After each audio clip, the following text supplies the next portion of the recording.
Hi, I'm Rob Price, editor of PA Live and Twin Tiers Live, coming off a weekend in which we commemorated one of the most extraordinary events of our lives, something that happened 10 years ago in Washington and New York and in Pennsylvania, where over the weekend people came by the hundreds, the thousands, and even the tens of thousands, relatives of 40 souls who died bringing United Flight 93 to Earth outside of Shanksville, near Johnstown in Somerset, PA.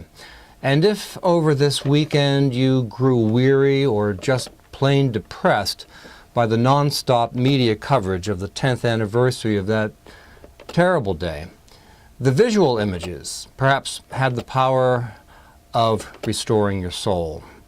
If you grew up in western Pennsylvania, as I did, so many of those faces looked familiar. The men looked grizzled. Some looked like they had just climbed out of a coal mine and taken a quick shower before heading over to the services.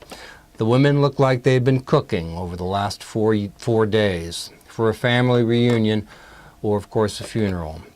They looked tired and often like they were ready to weep or had just been weeping.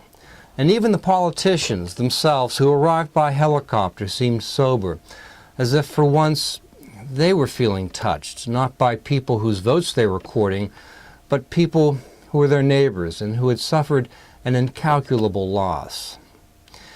But being of sturdy stock, these western Pennsylvanians may also have been feeling an incalculable hope for the future, if not for themselves, their children and their grandchildren. And so there they were, standing in a field along Route 30, where it rises from the Somerset Valley, and where once in a moment, 10 years ago, a field just off to the south near Reel's Corner rose into the sky to welcome home those they will always love. This is Rob Price for PA Live and Twin Tiers Live.